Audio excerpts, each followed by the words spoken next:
Welcome to the Busy Brothers podcast, where we are here on mission to find some balance in the busy. My name is Sean Kerber. Derek Kerber, sorry. And I don't have a Derek Kerber. He's my brother.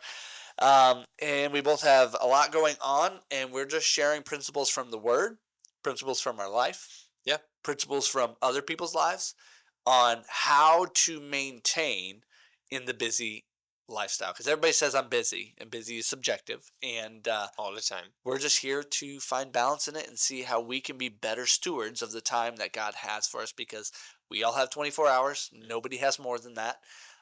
So that's why we're here, is how to balance that, but also be the best stewards of it.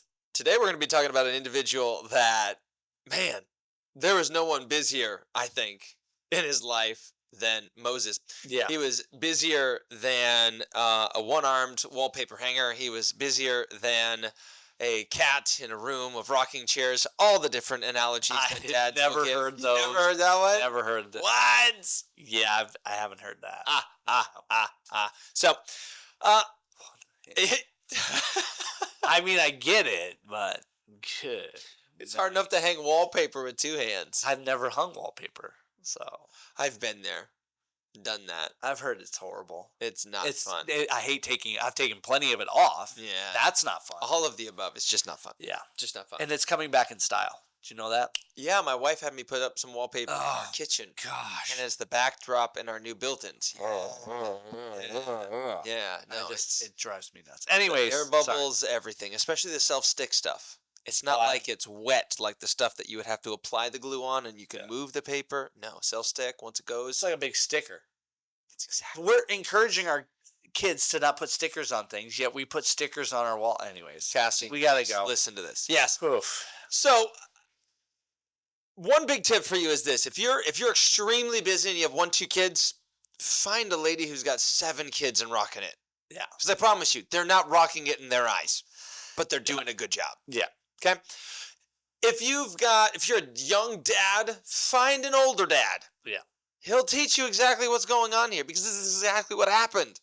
We got a man named Moses, and I'm going to just read to you a quick scripture, because today we're going to be talking about the Jethro Principle. If you've heard about delegation and leadership development and a hierarchy of power, this comes from a Christian Judeo principle called the Jethro Principle. And it's found in Exodus chapter 18. If you guys don't know, by this point, Moses was called by God. He was a shearer of sheep who watched sheep, had an encounter with God in the wilderness. I don't have to go through his whole story. God says, go to Pharaoh and tell him to let my people go. So he took this man who was born in Pharaoh's house, who ran away. Now he's 80 years old, to go back to Pharaoh and say, let my people go. 10 plagues ushered them finally out of Israel and Egypt, and Israel's wandering the wilderness, but people have a lot of problems. Can I get an amen? Yeah. No matter what, the more people you have, guess what? More problems. More people, more problems. More money, more problems. You preached a message on that one time. Did I? You did, yeah. Was it more money, more problems? More money, more problems. I don't know if I remember that. I do.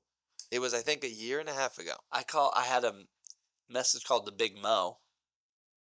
Maybe it was a point in that message. I don't know. But more money, more problem. Yep. So he had more influence. I mean, it went from being a shepherd of sheep to shepherd of God's sheep. And here's a quick thing. Mm-hmm. Be careful what you pray for. Yeah. Because if you get it,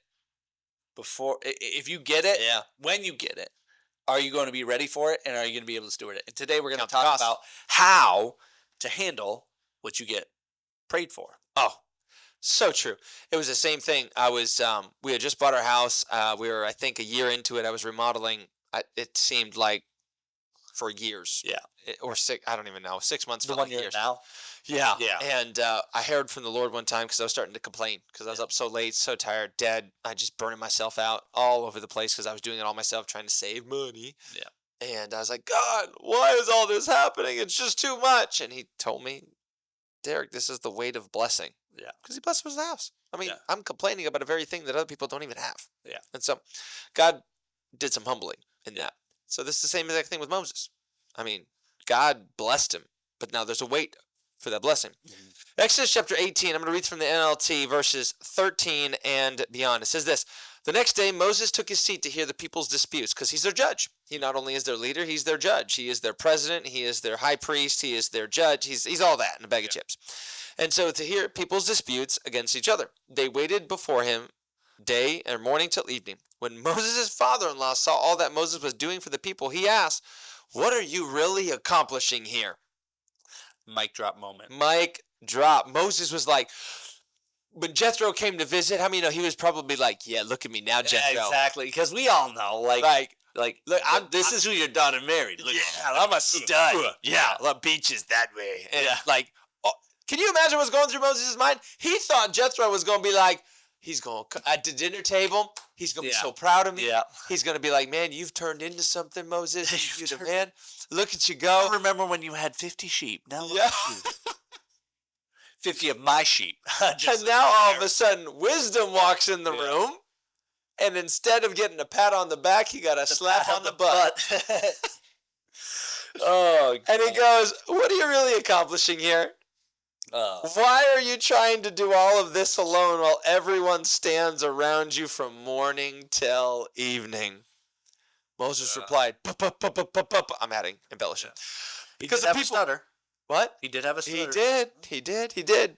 "Because the people come to me to get a ruling from God. When a dispute arises, they come to me, and I'm the one who settles the case between the quarreling." I'm going to add to this. I'm the only one. Yeah. I'm the only one. Yeah. Because that's what a lot of the times when it comes down to managing your efforts and times and delegation, you think you're the only one that can do it. 100. Keep going. Sorry. I just had to throw that in. That is 100% true. And that's the greatest lie that keeps us from expansion, is thinking you're the only one. You are the only one for some things. Yeah. But you are not the only one for everything. Yeah. Verse 15. Okay, thank you. Who? Verse 15. Okay, verse 15. Moses replied, "Because the people come to me to get a ruling from God. When a dispute arises, they come to me, and I'm the only one who settles the case between the quarreling parties. I inform the people of God's decree, and I give them his instructions." Verse 17. "Who is Jethro anyway?" "This is not good, Moses," his father-in-law exclaimed. "You're going to wear yourself out, and the people too. This job is too heavy a burden for you to handle all by yourself." Jethro wasn't a Jew. No, he wasn't. Jethro wasn't under the Abrahamic promise. But can I get an amen? Just because you might not be a Christian, there is sometimes some wisdom up in here that you can listen to. Like, this ain't good. Can you imagine? How dare you, Jethro? I am of God. Yeah. You can't handle this yourself, because not only, when you try and do everything, moms. Sorry, I just had a flash. Like, can you imagine Moses going back to the house with his wife, what would you say? Like, all about, sorry. I had a moment. I'm like, I can just see Moses ripping Jethro a new one to his wife. Yeah. When they get back to the palace. Sorry. Funny things, I think. And the thing about this is when you try and do things all yourself, you not only wear yourself out, you wear everybody else out around you. Yeah. Because every person around you has potential on the inside of them. And if you're a leader, it's your job to unlock it. Mm-hmm. It's your job to help them see that it's there through the ICNU process. Yeah. And so with all of the people that the Bible says are just standing around till morning and evening, those were all the people that Moses could have tapped into but wasn't. Yeah. And so they're wasting their life while Moses is wasting his life away. Yeah. And so, now listen to me, and let me give you a word of advice, and may God be with you. You should continue, verse 19, you should continue to be a people's representative, the people's representative before God, bringing their disputes to him. Teach them God's decrees and give them this instruction. Now, show them how to conduct their lives, but select from the people some capable, honest men who fear God and hate bribes, and appoint them as leaders over groups of 1,000, 150, and 10. And then Jethro disappears into oblivion. Yeah. Never hear from him again. Right after this account. Probably because Moses didn't want him back. Probably because Moses... Never mind. Can you imagine? Yeah. Somebody with lesser title comes in and tells you what you're doing wrong. Yeah. And if there's no humility for him to hear it, we would have never seen the disbursement of this responsibility, Yeah. and Israel would have fallen apart when Moses died. I think part of it though is also he had respect for Jethro, because if we remember, Yeah. and you read back in the story, when Moses ran away, he was shepherding Jethro's sheep. Yeah. So Jethro had more sheep than he could handle. Where do you think Jethro learned this principle? Yeah? Where do you think he Well, just had 10 sheep? No, the man had a lot of sheep, I'm guessing. Yeah. And I'm guessing Moses wasn't his only shepherd. Yeah. So I think in this moment, it is still humility, but it's also, you've seen a man with many, many, many sheep. Yeah.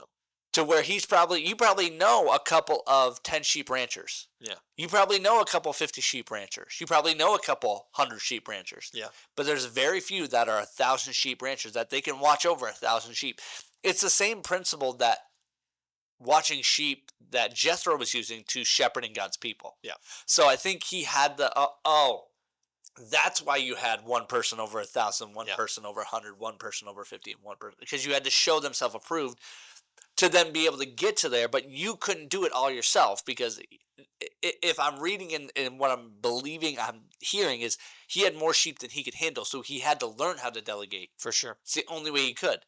And another thing with sheep is Yeah. they hear their shepherd's voice. Yeah. And they follow that.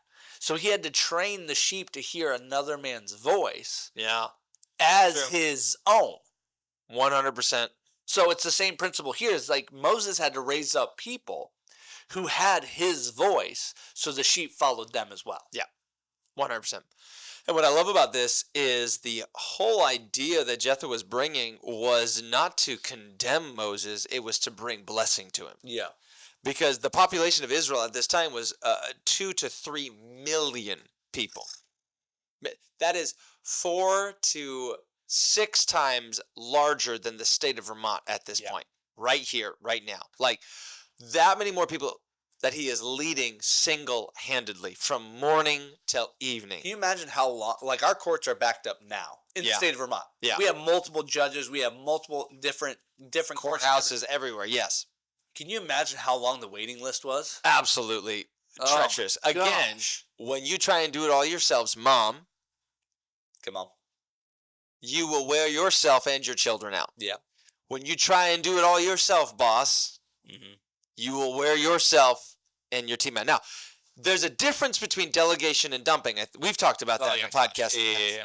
We never dump. Dump is, here's a project, you go do it. Yeah. Delegation is, here's the vision, here's what I want to do, here's what I think I don't even say that here's what I think would be best, but here's a vision. Yeah. And you give them parameters and you equip them to get it done. Yeah. So that's delegation. And then you constantly are helping them, moving the ball down the road. If they have any questions, they come to you. Yeah. Dumping is you just say, here's the project and I'll see you when it's done. Or maybe when the next project comes, then I'll give you the next one. That's dumping. Yeah. So as a mom, how does this work when it comes to delegating in your life with the Jethro Principle? Listen, you don't have to be the only one to do laundry, the only one that does the dishes, the only one that cooks the meals, or if you're a stay-at-home dad. If you have children at home that are of age, even if they're not of age, teach them young. Yeah. Like the dishwasher doesn't have to be perfect, but teach them how to do the dishwasher. Like right now we have an 11-year-old. The dishwasher will never be perfect until you start teaching them how to do it. Absolutely. When I first started teaching my children, like they were horrible. Yeah. Same thing with even the mowing of the lawn. Like it took a while to get my oldest son. This is what I'm looking for. And every time I came out to look, I said, this is absolutely wonderful. The only thing that I would encourage you, I would never say but. Yeah. I would always say the only thing that I would encourage you, see this spot over here, turn your weed whacker a little bit more this way so you keep it even over here. And then I would just praise them up and down. And then like you will change through praise. Yeah. You will change through suggestion. You always need to overpraise what they were doing because you will get what you give. Yeah, and it also says this. It doesn't say this, but you get what you praise. You don't get what you criticize. Yeah. A lot of one of the quotes that I heard in the marriage things that I've listened to is, you get the husband. This is a guy speaking. You get the husband that you talk to. Yeah. If you talk to the fool, you're going to get the fool. If you talk to the king, you're going to get the king. That's good. You get who you talk to. My mama always gets the king. Yeah. Well, well, yeah, I mean, yeah, but I'm just saying, and the same goes for husbands to wives. You get who you speak to. If you speak to the maid, you're going to get the maid with a pitchfork. Yeah. But if you speak to the queen, Absolutely. you're going to get the queen eventually. And that's not instantaneous, but Sure. it's how you manage, how you, it's delegation, but it's also delegation through relationship. Yeah. A lot of times what happens, especially in work culture and all the different things that we have, as far as we have jobs we go to, we are subject to bosses, and sometimes they dump, but your reaction cannot be based off their action. Yeah. You need to stay Christ-like and be able to be like, hey, if they dump this on me, if they do this to me, I'm going to respond to them in the way in which I want to be responded to. For sure. And even if they don't switch, even if they never change, even you have a clear conscience going ahead of, I took the dumping, I took the tasks, I did what I was told to do, I did it with Christ-like love, faith, grace. I am clear in my own conscience. Then you can go to that next job. You can go to that next boss. You can do the next place and know that you don't have a bad reputation. They may speak badly, but you know you have a good reputation. For sure. And that's all that Jethro was trying to tell him is like, hey, you're tiring the people out. Yeah. Because you're not allowing other people to speak. Absolutely. You think you're doing a good thing, but you're not. Yeah. And those are the hard things so many times, that this is why we need a coach in our life. And I don't care what level that you're at. If you're a small business owner and you're the only employee, owner, fulfiller, accountant, if you're all of it, you need a coach. You need someone to speak into your life. I've got multiple. I've got my mentor pastor. I've got my coach. I've got our board of directors. I've got you that helps discerning in different things. My wife, and all these different voices. Nate, we have all these different voices to help coach. And when you do that, you will find, like Jethro, that there are some issues. Yeah. Moses thought he was doing all the right things, but there was an issue. And the issue lied not necessarily within what he was doing. It was how he was thinking, because he thought he was the only one. Yeah. If you think you're the only one, don't start with delegation. Start with that mindset. Yeah. You are not the only one. Because honestly, that is because the thing that happened with Elijah. It's isolation thinking. Yeah.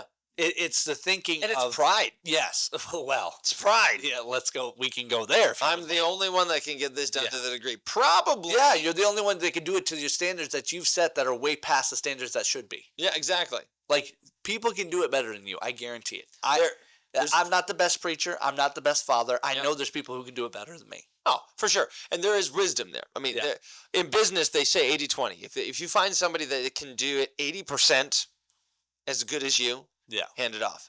Recently, that statistic has changed. I was just listening to Craig Rochelle, and he was talking with another female on the podcast.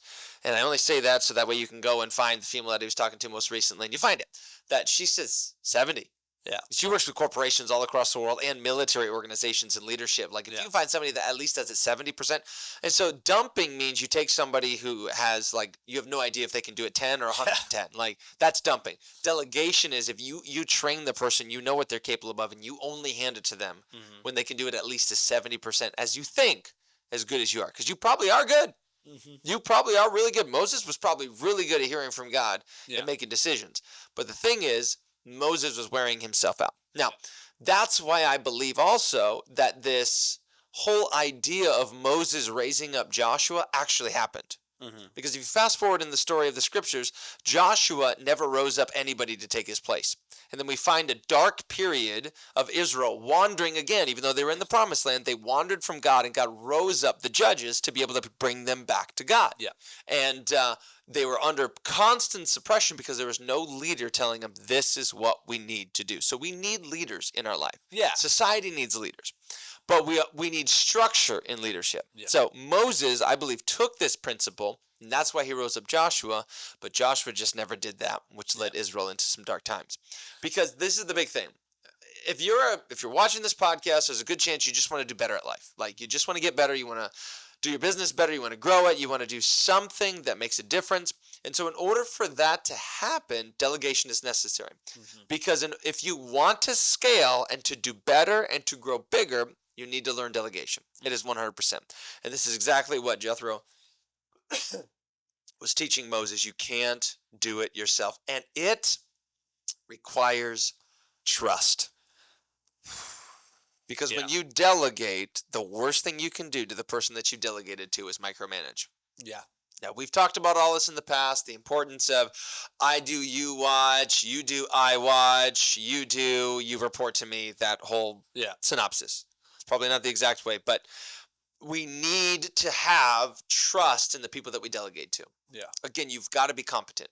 Like if the person's not competent, do not ever delegate it to them. Now, if they have potential, but they don't have the competency, you train competency because you see potential. Yeah. You must do that.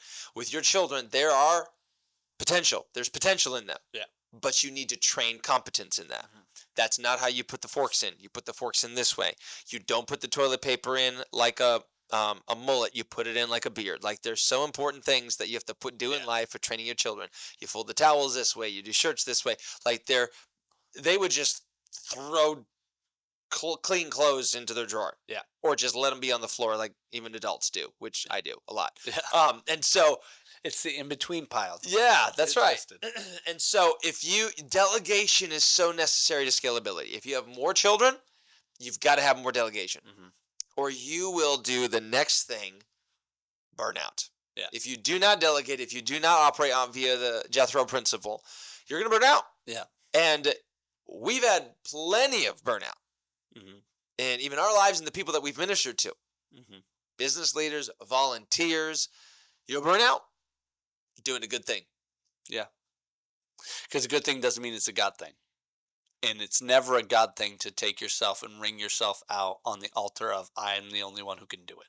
100%. And you need to have that ability to be able to step back and say, okay, is this thing growing to where it needs more people to be involved? Yeah. Now, if you're leading something and it's just you, then there's nothing to delegate. That's okay, but you're not going to grow.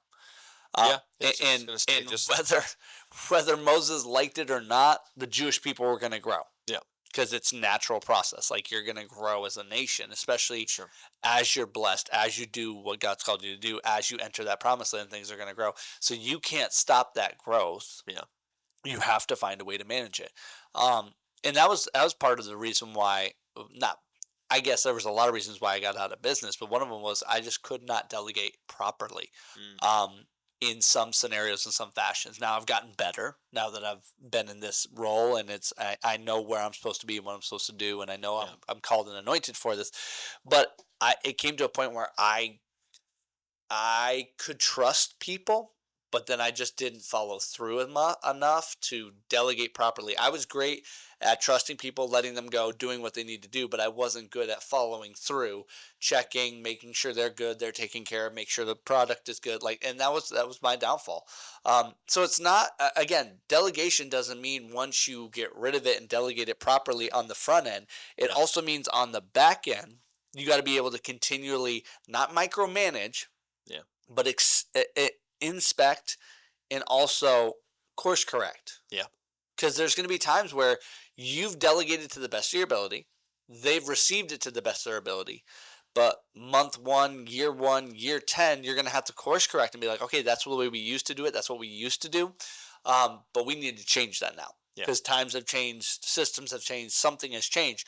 We need to be able to be fluid in how we do things, not in who we are, not in our convictions, but be able to say this little system can change. Yeah. And if we're not careful, we can get so quick to delegate that we don't check back in. Yeah.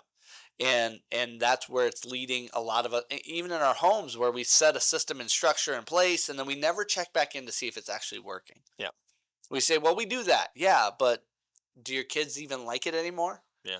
Yeah, we have date night, but are you really actually having date night, or are you just simply going away to veg for 2 hours? Like, are you following through and saying, okay, this is actually a reprieve, this is actually a good thing, or is this just something that we've done for 10 years and now we got to continue to do it because we've delegated it to Thursday nights at 10 o'clock? Like, no, figure out and always be constantly evaluating, is this working?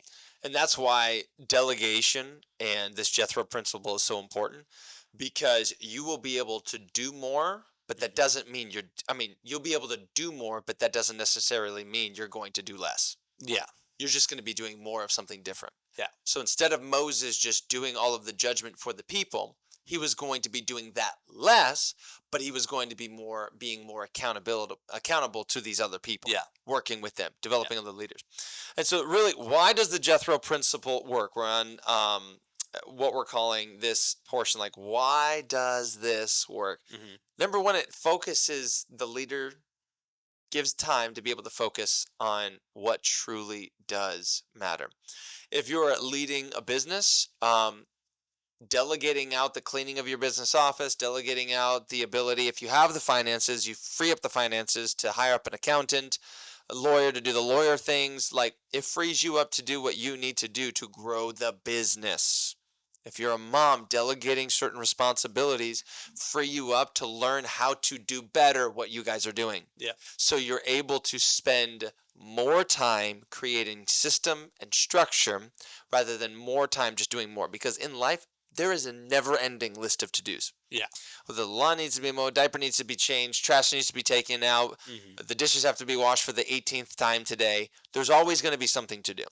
And so what's important in our life is delegation, and this whole idea of Jethro Principle should focus you up, and Dan Martell teaches this a lot, to not just have, he was telling me, not me, but on this say, you called had a our conversation? thing. I didn't have a conversation with him. Wow. But he was telling us about, there was a guy that coached him to delegate. And he's like, Dan, yeah, guess what? I'm only working 4 hours a week now. And I'm doing this, and I'm doing this. And I delegated all my stuff. Things are going great. And Dan's like, that's not the point. Yeah. If you want that to be a point, great. It frees you up to do whatever else you want to do. But again, there still needs to be purpose in what you do. Yeah. And so if you free yourself up with enough time to be able to think ahead, to plan better, maybe there's a vision that God wants to give you that he hasn't given you yet.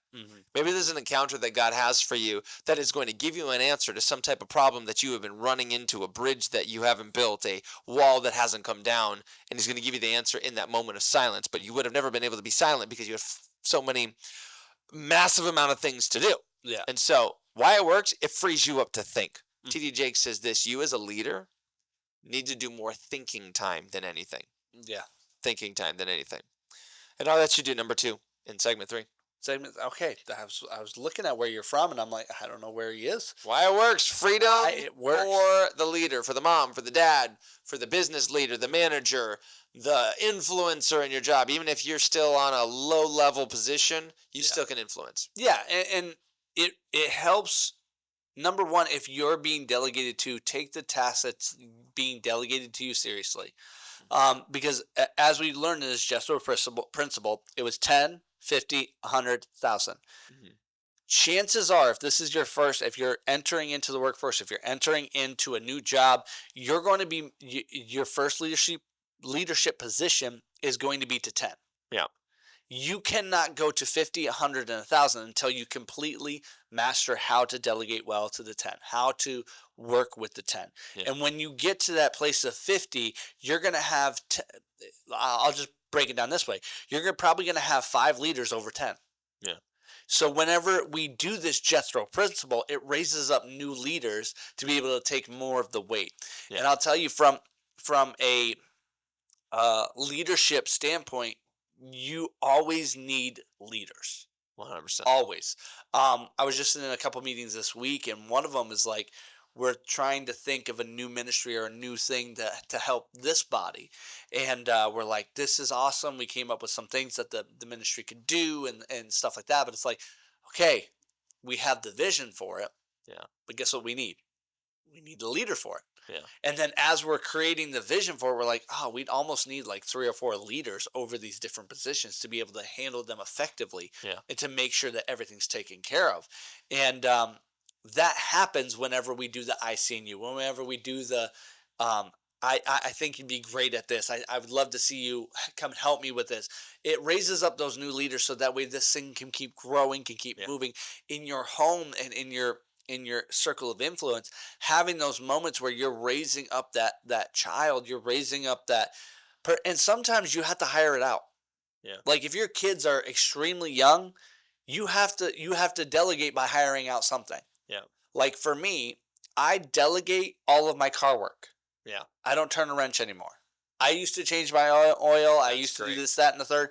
I delegate that now. It costs me way more money, but I know I'm not going to spend 3 hours And cussing. yeah, Losing your and salvation. losing everything Just kidding. to just fix a brake. Yeah. I'm going to send it to a shop, let it be gone for a day, pay an extra, literally $100 or more. That's it to get my sanity and my life back for a day. Come on.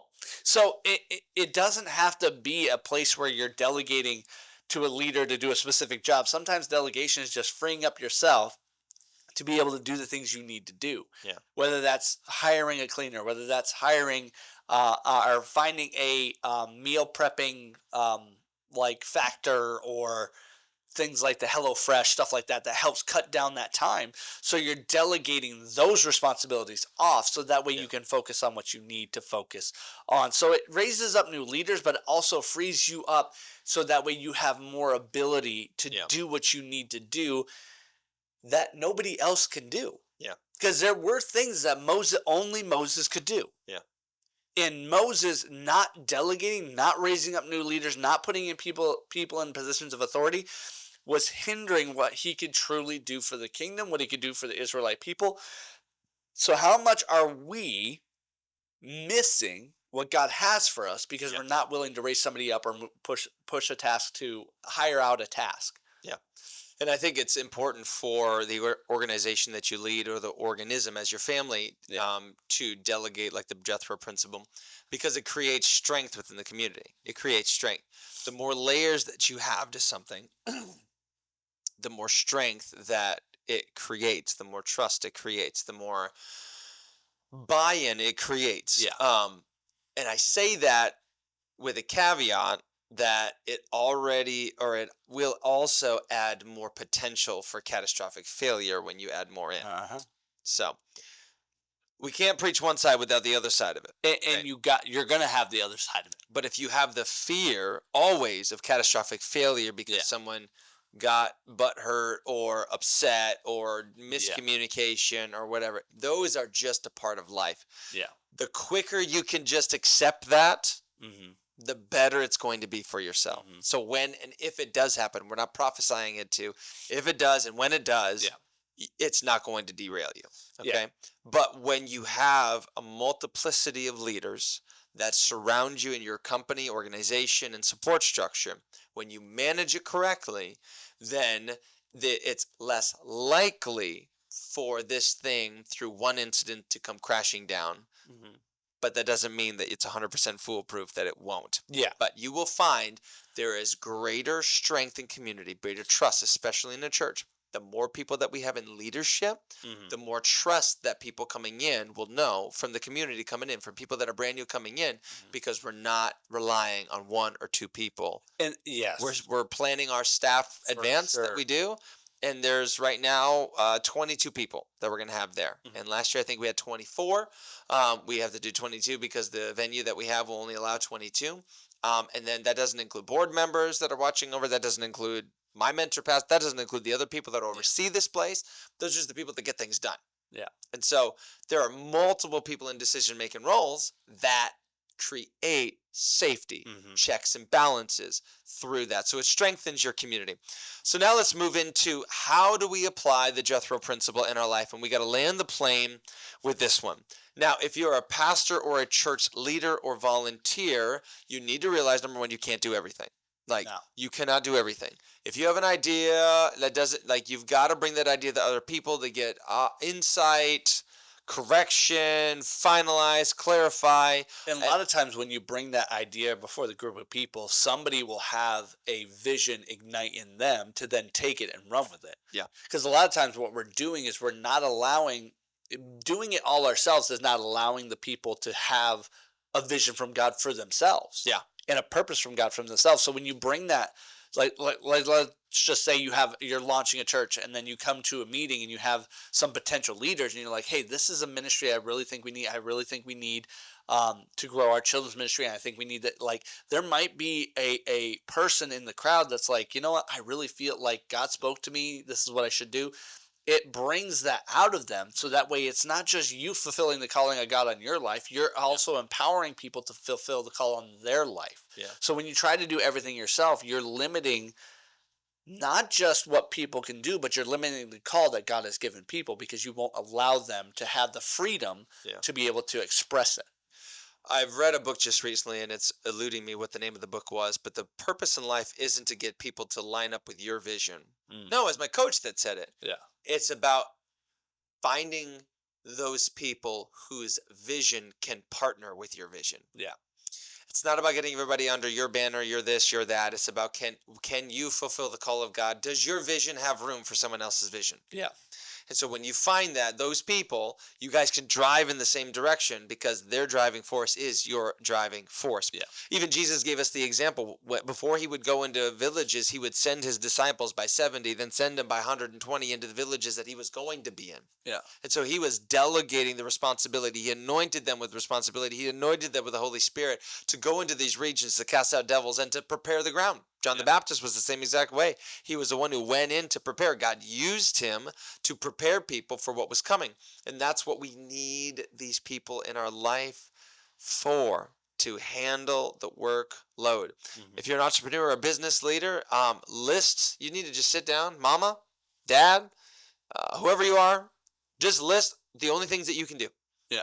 Like, list everything you do and list only the things you should do. And there should be a size difference in this list. Yeah. There should be a core thing of 3 to 5 things that only you can do, and a large amount of things that you can, like you said, I don't work on cars. Yeah. I don't do this. That's where I find somebody else to do, so I can get my Saturdays back, so I can get my Friday nights back, or whatever it may be. So list all the things that you do. Yeah. Then from that list, take out 3 to 5 things that only you should do. Only you should do. And so, what are the things before we close this out? I think another thing, I had it and it slipped me.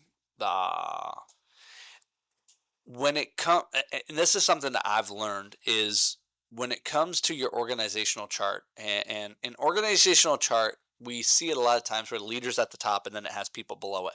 Well, how about we just take that leadership chart and then just flip it sideways? Because it's not that the leader is above everybody else, but the leader is leading everybody else. So flip it sideways. Sure. One key principle, so that way it's not a hierarchy, but it's more of a flow of, this is how the information goes and this is how delegation goes. But another thing that I think is very helpful is when you're creating teams, when you're creating structure, add more than you already have. Yeah. Okay, what would make this the best that it could be? Yeah. How many leaders would I need for this thing to grow? And if you're constantly trying to fill it in as you go, you're not going to be as effective as if you have a bit. Because what happens is if you create a role and a responsibility, and you create that in your head, like, this is where I think this would be a great role and position for somebody to have. Yeah. You then set your eyes with that vision of, this is the person I'm looking for. For sure. And then it helps the search process go easier. It's easier for the Holy Spirit to be able to speak to us, because then he's already given us a vision, and now he's just got to supply the person to fulfill the vision of what it has. So it's easier for us to hear, and it's not like, I'll put it this way. So if we're walking through on a Sunday morning, and we've never thought of this ministry, we've never took the time to delegate and to try to figure out who would be the next best, or what area do we need to grow in. Yeah. God's typically doesn't just say, that person right there is going to be your head of bank X, Y, and Z, and this is exactly what they're going to do. But it comes in steps of, like, hey, we have, like, right now we need help with care. We need somebody who can oversee care, like when people go in the hospital, when they get married, like all these things. If we haven't decided, like, hey, that's something I feel like the Lord is calling us to, now we can walk into a Sunday morning, we can walk into a service and be like, Holy Spirit, who are you enlightening for that position? Yeah. And it takes the stress off of, I've got to find a person in the position at the same time. Well, how about we create some positions first and say, this is where I believe the Lord is calling us to, what he wants us to do, and allow him to fill in those positions. For sure. Because that's exactly what Jethro Principle is. He said, you need to find people of 1,000s, 100, 50, and 10s. I'm sure, I am positive that Moses had some people like, those are my 1,000 people. I How have about one the or two. people that were around him every single day? Exactly, but whenever he broke it down that way, he was able to categorize the people and what they could handle. Yeah. So if we don't do that in our org chart, if we don't do that in our vision casting, where, hey, it's not just one person, like we need different layers to this. Yeah. And prepare for that. So that way, whenever those people come to you, you're like, oh, I see this person has leadership potential. Yeah. Let's plug them in a 10 leader spot. Yeah. Not in a 50, not in a 100, definitely not in a 1,000, but let's start them in a 10. Yeah. And see if that's because what happens also is we try to promote people too fast. Yeah. And that person's a 10-person leader. And then we're like, oh, that's great. It's been a year. Let's bump them to 50. No. They may be only able to handle 10. Yeah. And the worst thing you can do is promote somebody who can only handle so much. Yeah. Because God's not going to give us more than we can handle. Why should we give our leaders more than they can handle? Absolutely. So it's creating this org chart that's much bigger than we think we need, because we have to create like Jesus says, we have storehouses that are so full that he can, when he pours out a blessing, it's so rich that we can't even contain it. Well, if we have that same thought process in our businesses, in our homes, and in our churches of like, let's create a storehouse of leaders that God can fill. For sure. But if we're so siloed in our fact of we only need 5 leaders and then we're good for all of eternity, that's great, but you're never going to grow past those 5 leaders. Yeah. So let's create a storehouse of, we need 50 leaders to do this thing effectively. We need 100 leaders to do this thing effectively. And God will fill it. For sure. And one way that you can know what you should keep doing and one that you should let go, one principle is if you've got something that you've continually put off for so many different reasons, you're procrastinated, it's probably a good chance you can delegate that sucker. Yes. Because if you've lived without it up until this point, but it's weighing on you and it needs to get done, there's probably a good chance you can find somebody else to get it done. Like a project around your house that's been sitting and rotting, find somebody else to do it. Yeah. You'll be all right. And you'll feel better. I don't have the money to be able to do that. If you find the money to do it, then it'll be a weight that's gone. Yeah. And then you'll have peace of mind. Absolutely. And so with that being said, the Jethro Principle is powerful. We can't do it all alone. We need to hand off some of our tasks and delegate responsibly. If we do not, we will burn ourselves out and burn out everybody else around us. It's not good for everybody, and it's especially not good for you. With that being said, that's all we got on this episode. Thank you guys so very much for watching. Please hit the like, comment, share. Let your mama, let your daddy, let Jethro, all your uncles and aunts, let them know. Absolutely. We love y'all. Find balance in the busy every day. See ya. See ya.